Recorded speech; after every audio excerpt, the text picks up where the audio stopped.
Afghanistan Shanghai تعاون تنظیم کے سربراہ اجلاس میں شامل نہیں ہوگا۔ سفارتی ذرائع کا بتانا ہے کہ افغانستان کو SCO اجلاس میں شرکت کی دعوت نہیں دی گئی۔ پاکستان نے بطور SCO چیئرمین افغانستان کی شرکت میں رکاوٹیں نہیں ڈالیں۔ افغانستان SCO کا ممبر نہیں، آبزرور ریاست سے اور غیر فعال ہے۔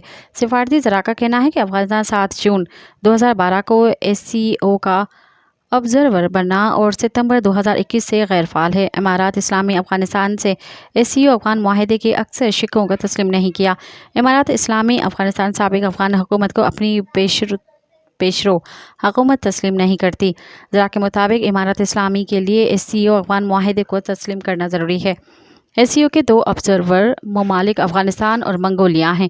SCO سربراہ اجلاس میں ڈائیلاگ پارٹنرز کو بھی مدعو نہیں کیا گیا۔ SCO سیکریٹریٹ نے صرف آبزرور رکن منگولیا کو مدعو کیا ہے۔ خیال رہے کہ شنگھائی تعاون تنظیم کا اجلاس 15 اور 16 اکتوبر کو اسلام آباد میں ہونے جا رہا ہے، جس میں دنیا کے مختلف ممالک کے سربراہان سمیت 200 وفود شرکت کریں گے۔